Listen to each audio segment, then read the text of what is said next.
You need to start using AI right now or else your business will die. That's what you hear from most gurus out there right now. But then you go and try it out for yourself, and in most cases, it sucks. It doesn't really give you anything that you can really use in your business. So why is it that so many people preach about AI and tell you how you can make your business so easy and outsource everything to AI when it's not really the case once you try it out for yourself? Well, in most cases, it's just because you don't really know how to use it. So in this video, I want to go over how I use AI to generate really high quality AI thumbnails without being on camera, how you can use it to repurpose your content and make a lot of posts just from one piece of pillar content, and finally how you can use it to write pieces of your YouTube scripts way faster. So without further ado, let's get into it. All right, so the first thing I want to show you is this website right here called replicate.com. And Replicate is a software where you can train AI. What you do is you feed AI a bunch of photos of yourself in different angles and making different faces so that it knows exactly how you look. And then it uses that to make a model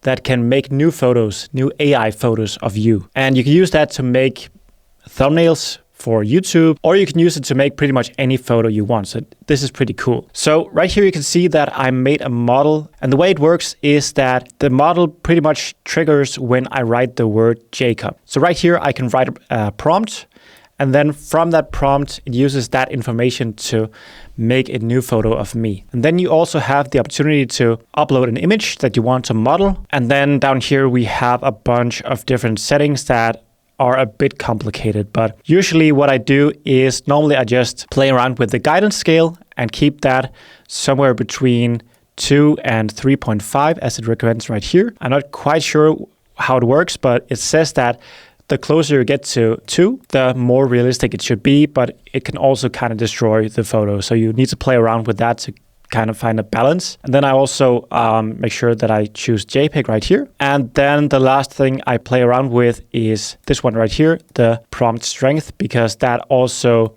determines how close the result is to this photo right here, or how much it should go from the prompt itself. And the higher the value of this is, the more it takes from the prompt and the less it uses of this photo right here. So you also need to play around with that to kind of get that sweet spot where you get the result you want. And you can see right here, I tried to make a more natural version of this one where the lighting was a bit more natural, because this one is just photoshopped into my own office. This one is an AI photo that I generated, and then I tried to Photoshop it in, and then I wanted to make the colors and the lighting a bit more natural so that it looks like I actually took it in my office. But yeah, the results isn't that impressive. You really need to play around with it. It's not like you can just make a quick prompt and then everything is just exactly how you want it. You really need to iterate and keep iterating many times until you get the results you want. You can see that this is the very first iteration of the photo. So I basically took a thumbnail from Ali Abdaal. Sorry, Ali. But what I wanted was this photo of myself holding the YouTube gold play button. And right now I don't have one yet. I get one very soon, but I wanted a photo looking like this, but of course in my own office. So this is the very first attempt, and I wrote a pretty simple prompt right here, and then I got this result right here. But as you can see, it's not really that impressive. The shape of the face is off, and yeah, the text is off and all that kind of stuff, and it's still in Ali Abdaal's office, or at least something that looks like his office. So there's a lot of room for improvement. So basically what I do then is I feed Replicate with the same photo. So I take the new photo and then I plug it into Replicate again. And then slowly, once I do it again and again, it starts giving the photo more and more character traits from me. So the shape of the head is getting closer to actually looking like me, and also everything else gets closer and closer to looking like me. So I can just try and open up my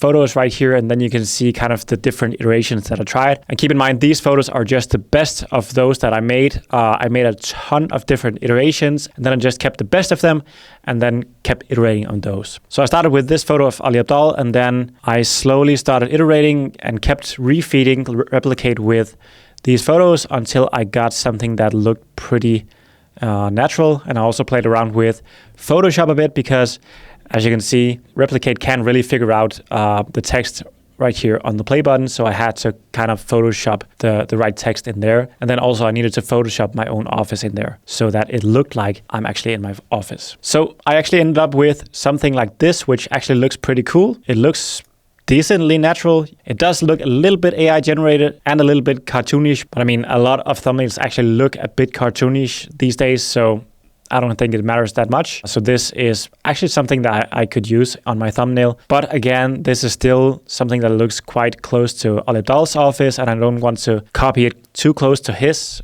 thumbnail, so I do want to make it more my style. So what I did was I plugged this into Photoshop and cut out myself and the play button, and then put in my own office in the background. And so I end up with something like this, which looks pretty cool. The only thing I feel like is a bit off with this photo is the colors and the lighting and stuff like that. It doesn't quite look like it's taken in my office. So what I did then was just plug it into Replicate again, and then hopefully it would make a photo that looked more natural. And what I got then was this photo right here, which looks a bit more natural in terms of lighting. I do think that I look a bit more AI generated. It looks a bit less like me, but I mean, it's just for a thumbnail where you see it on a very small scale like this, so I don't think it matters that much. You can still see that it's me holding a gold play button. So I think this works completely fine. I could probably make it look a bit more natural if I kept plugging it into Replicate again, but in this case, I just wanted to make a thumbnail to kind of show you guys how it works, so I don't want to spend the time on that. So I think this is fine for now. And then I also want to show you something that I made yesterday.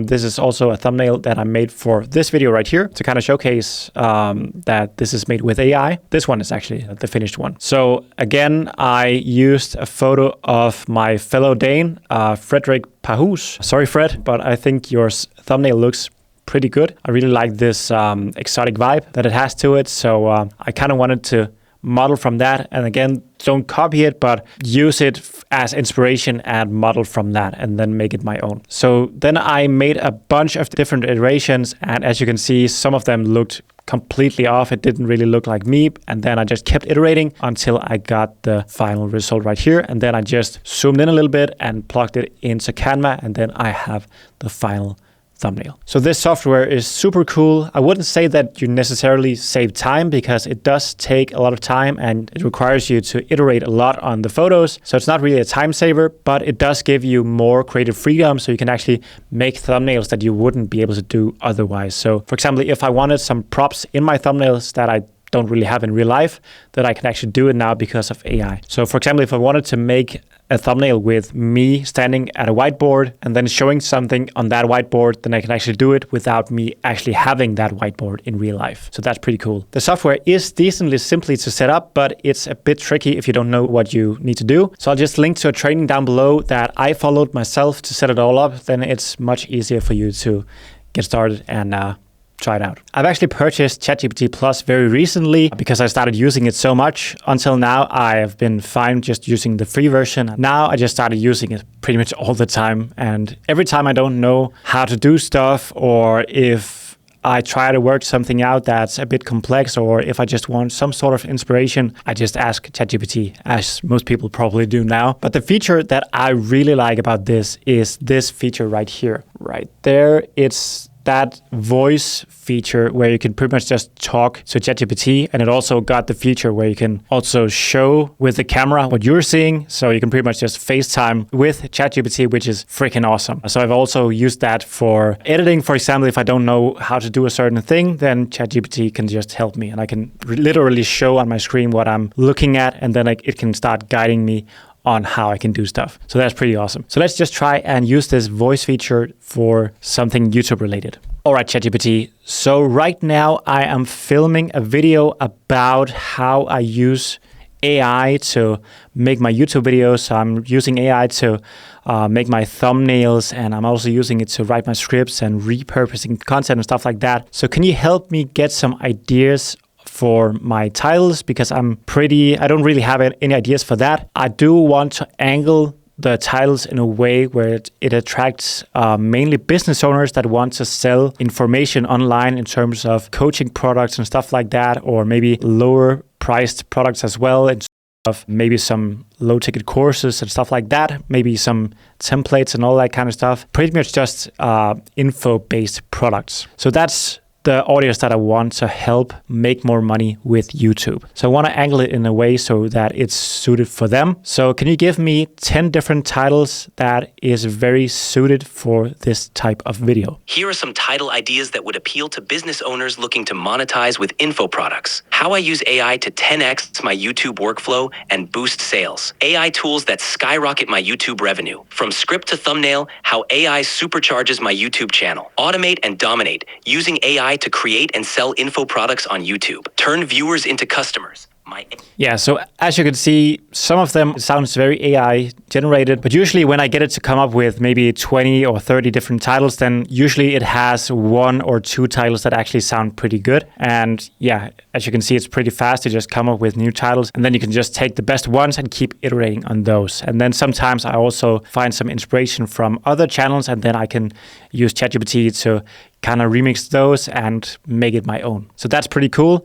And I can also use it for something else that I found out the other day, because I found out that it actually knows what videos I posted on my channel. And the other day I couldn't really figure out what I wanted to pitch at the end of my videos, because what I always do at the end of my videos is I point to the next video that makes the most sense for my audience to watch next. And then I give a really strong call to action. So yeah, I didn't really know what to point at and what would make sense for me to pitch. So I just did what I always do. I asked ChatGPT, and it actually knows what videos I posted, so it can actually come up with a pretty good pitch for me. So let's try and do that for this video right now. All right, ChatGPT. So as I told you before, I am currently filming a video about how I use AI in my workflow for making YouTube videos. And in that video, I want to make an end screen call to action, which is a call to action at the end of my video where I tell my audience to watch a certain video next on my channel. And I want to find the ideal video to point at. It should be a video that would make the absolute most sense for people to watch next. So can you look at my channel, Obling Nygaard, and find the best video that's most suited for people to watch next? A great follow-up video to point your viewers to would be how to run a YouTube channel in just 4 hours a week while scaling your business. It aligns perfectly with the topic of using AI to streamline your workflow and would naturally interest viewers who want to maximize efficiency and scale their business. Nice, that works really well. Can you actually write the end screen call to action for me? The format that I always use for this call to action is a 3-step format. The first step is to tie the next video that I want to point people to into the current video. So I want to tell the audience why it's really important to watch the next video and why that is important to what they just learned in the current one. And the next step is to basically tease the value in the next video. So I want to tell people what they get out of learning the stuff that they are going to learn in the next video. And the last step is pretty much just a call to action. So I want to tell people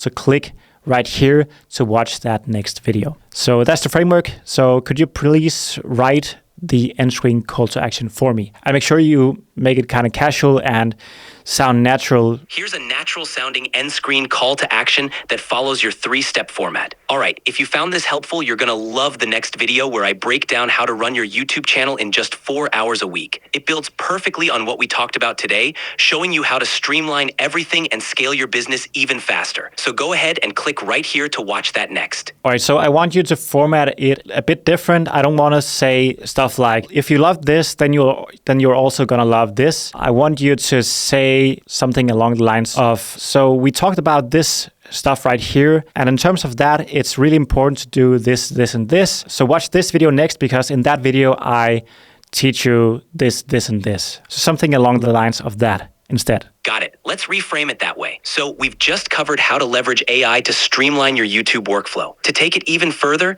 it's crucial to optimize your entire process so you can scale your business without burning out. Watch this next video, because in it, I'll show you how to run your channel in just 4 hours a week while still growing your business. See, that was actually much better. So it varies a lot how well it actually writes the end screen call to action from time to time. I've done this a couple of times, even with the same video. And sometimes it's really, really good. And sometimes it sucks a lot, like the first one it did for us. But yeah, again, you just need to keep iterating and give it enough information to know exactly what you want and how it should be formatted, and also the tone of voice, because I think if you give it enough information, it can actually sound very close to how you would want to do it. And then you pretty much just have an end screen call to action that makes a lot of sense in pretty much just minutes instead of having to figure everything out yourself. Now, you can also use ChatGPT for something really cool. Lately, I've been experimenting with using ChatGPT to repurpose my content. So basically how it works is I take a pillar piece of content, which is basically just a piece of long form content.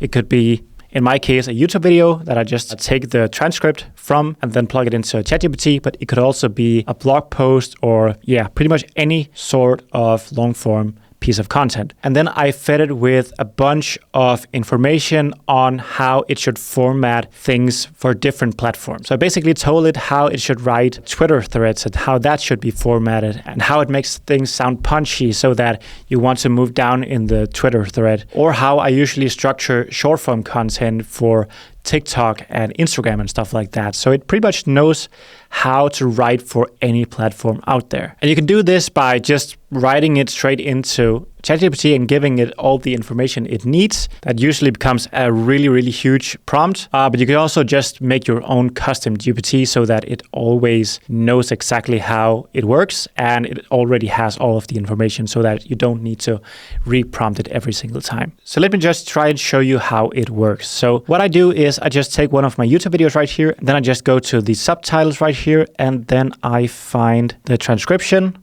in English right here. Then I click edit as text, and then I get the whole transcription right here.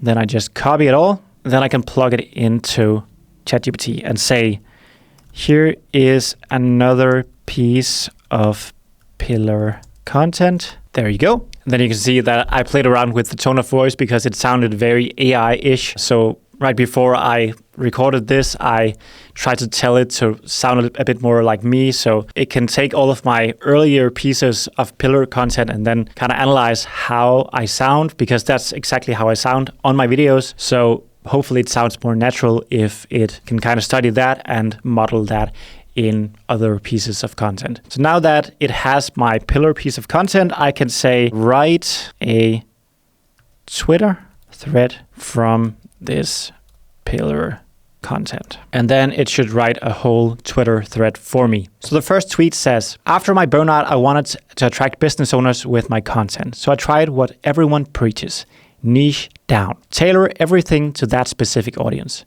Sounds smart, right? It wasn't. And then number 2, I came across a creator who made $1 million a year, then niched down even further to target business owners. And then he made more in 90 days than he made the previous year. So I tried that too. I made how to grow on YouTube for your business style of content. And it worked for a while, but something felt off. I was constantly thinking, can I even talk about this topic? Does this fit the niche? What if I want to talk about something else? I felt kind of boxed in, trapped in my own brand. Creative freedom, gone. So you can see how it kind of tells the story in this Twitter thread that I also told in my YouTube video. It does sound a little bit AI generated, but again, I can always play around with the tone of voice. I actually got a prompt from one of my friends that can dial in the tone of voice. I used that previously and that made it a lot better. But now that it's not a custom GPT right here, then it kind of forgets it once I get further down the thread. So then I have to keep reminding it and dialing in the tone of voice. But if you made it a custom GPT, then it would just remember it all the time. And I could also, if I wanted to make it a bit simpler and if I wanted to do a bit more work myself, then I could also just use this as inspiration and then pretty much write the same thing, but write it in my own tone of voice. So kind of rewrite the same thing, but use this as the structure and tell the story in the same kind of way. And you can use this prompt to make pretty much any type of content. I could also just tell it to a blog post from this pillar content. There you go. Then you have a blog post right here. And then you can just see if it sounds like you and if the tone of voice is correct, and then keep dialing that in. And then you have a pretty easy blog post from a piece of content that you already made. So you already made most of the work. So you just have to plug it into ChatGPT, play around with this custom GPT, or just dial in everything in this chat, and then you have a bunch of content from the content you already made. So pretty cool. Now, one thing that you can't get AI to do yet is editing your YouTube videos. So watch this video next where I show you why editing keeps you poor. I also give you a step-by-step guide on how you can outsource your editing, how much it costs, and how you build systems so that it doesn't become your worst nightmare to manage your editor. So click right here to watch it, and then I'll see you in there. Bye.